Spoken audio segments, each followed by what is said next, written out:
চলে গেলাম সোনারগাঁয় জাদুঘরে। অনেকদিন যাবৎ সোনারগাঁয় সর্দার বাড়িতে যাওয়ার একটা প্ল্যানিং ছিল। আর তার পাশাপাশি জানুয়ারির লাস্টের দিকে ফেব্রুয়ারির দিকে ওখানে অনেক সুন্দর লোকশিল্প কারুকাজের বিভিন্ন জিনিসের মেলা হয়ে থাকে। হঠাৎ করে আপনাদের ভাইয়া বাংলাদেশে আসায় আমি প্ল্যান করলাম যে সোনারগাঁয়ে যাব, কিন্তু ওর সোনারগাঁয়ে তেমন একটা পছন্দ না, ও অনেকবার যে এসেছে। ফাইনালি চলে গেলাম, আর চলে যাওয়ার পর দেখলাম যে লোকশিল্পর এই মেলাটা হচ্ছে, যেটা সাধারণত জানুয়ারি মাসের লাস্টে এবং ফেব্রুয়ারি মাসের দিকে এই লোক মেলাটা হয়ে থাকে সাধারণত। আর এই মেলাতে পাওয়া যায় কি কি তা দেখতে হলে অবশ্যই ফুল ভিডিও দেখতে হবে। তো এই সোনারগাঁর স্পেসটা অনেক বড় এবং এটার মধ্যে অনেক জায়গা আছে।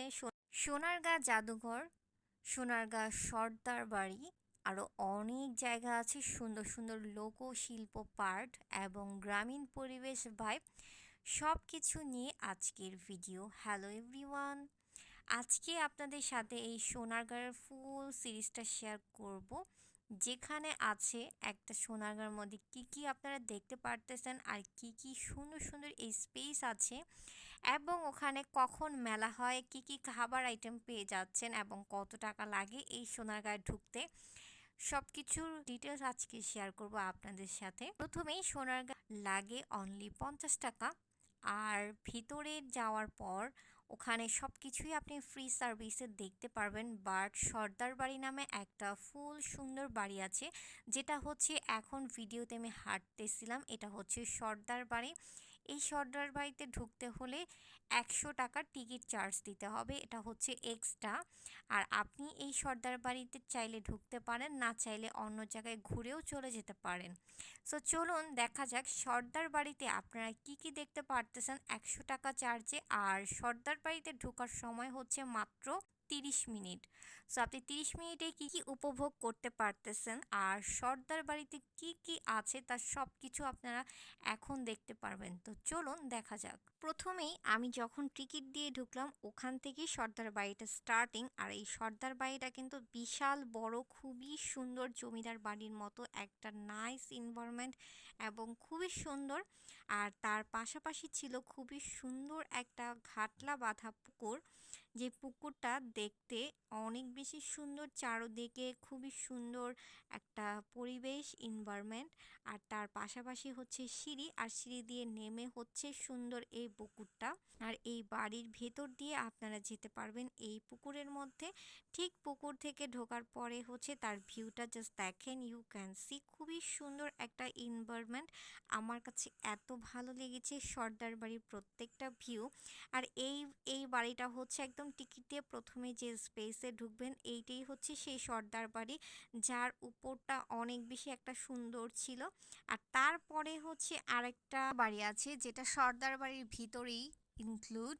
আপনারা সর্দার বাড়ি দিয়ে ঢুকে ঘুরে ওইটার পরে হচ্ছে আরেকটা পেয়ে যাবেন, আর তার সাথে সুন্দর ঘাটলা বাঁধা পুকুর।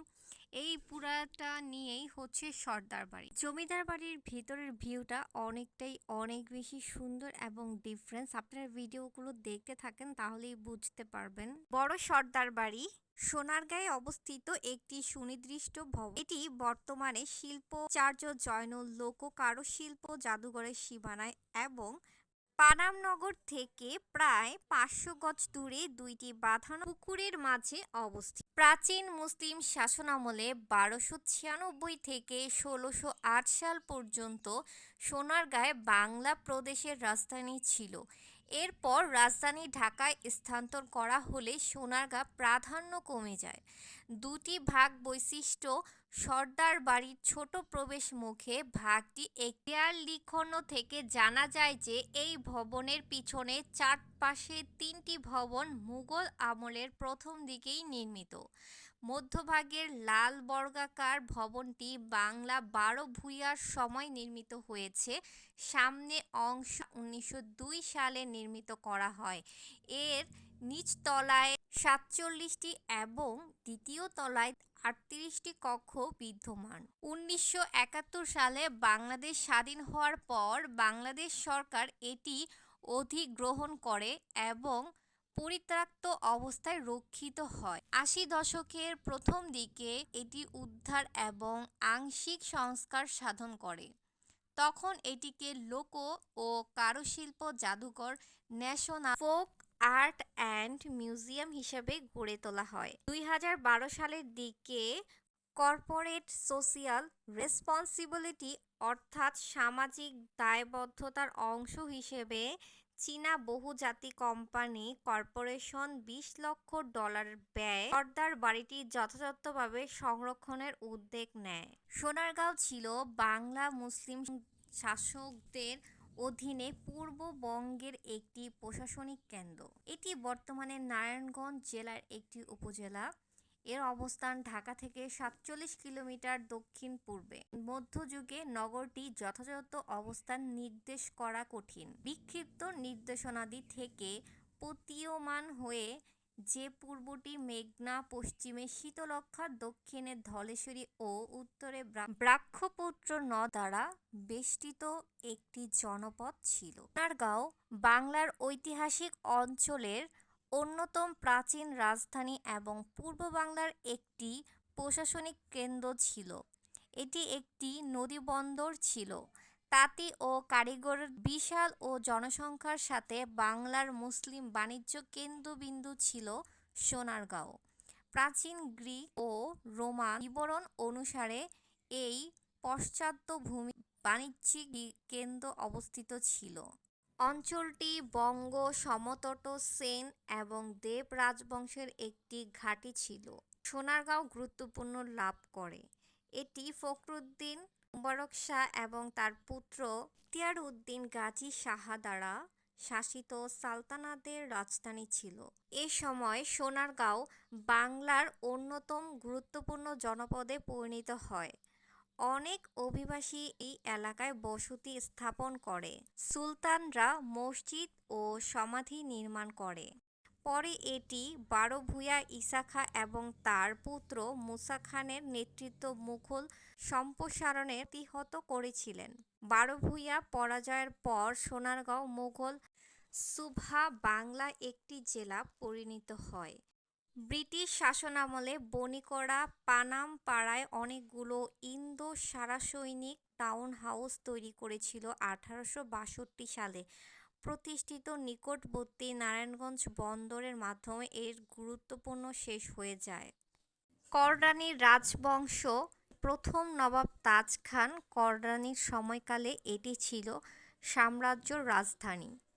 ঈসা খাঁর রাজধানী ছিল সোনারগাঁও।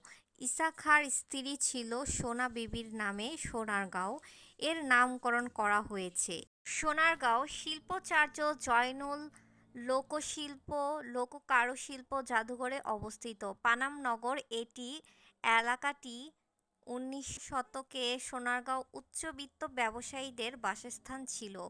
এখানে মুসলিম কাপড় ব্যবসায়ী বাস করতেন। এখানে সুনির্দিষ্ট বাড়িগুলো এখন ধ্বংসের মুখে রয়েছে। এটি একটি পর্যটক কেন্দ্র এবং সারা বছরই অনেক মানুষ এখানে বেড়াতে আসে।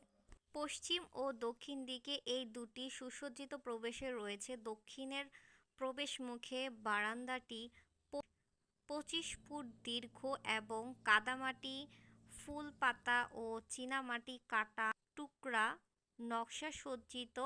খুবই সুন্দর নকশায় সজ্জিত, যা দেখতেই মনোরম একটা পরিবেশ। সর্দার বাড়ির ভিতরটা আপনারা অনেকগুলো পার্ট পেয়েই যাবেন ঢুকতে। সর্দার বাড়িটা কিন্তু একটাই না, তার ভিতর বাহির এবং সুন্দর ঘাটলা বাঁধা পুকুর সব মিলিয়ে একটা সুন্দর এই স্পেস, যেটাতে মানুষে পর্যটক হিসেবে ব্যবহার করে। অনেকেই এখানে এসে থাকে, অনেকেই সুন্দর সুন্দর পিকচার ফ্রেমে বন্দী করে। সৌন্দর্য এই মনোরম। আর এইটার একটা পার্ট আপনাদের সাথে শেয়ার করলাম, সেটা হচ্ছে সর্দার বাড়ি। এই সর্দার বাড়িতে বিভিন্ন ফটোশ্যুট, ভিডিও ক্লিপস, ফুটেজ নেওয়ার জন্য অন্যতম ভূমিকা পালন করে। অনেককেই দেখা যায় সাধারণত এই সর্দার বাড়িতে এসে সুন্দর সুন্দর ভিডিও ক্লিপস, ফুটেজ এবং ফটোশ্যুট করে থাকে। কত সুন্দর একটা ঘাটলা বাঁধা পুকুর, যা দেখতেই একদম ভালো লাগা একটা ফিল হয়। আর এখানে ফটোশ্যুট ক্লিপস নেওয়ার জন্য অন্যতম, বিকজ এখানে অনেকেই শ্যুট করার জন্যই মূলত আসে। এই সুন্দর জায়গাটা দেখার মতো একটা জায়গা।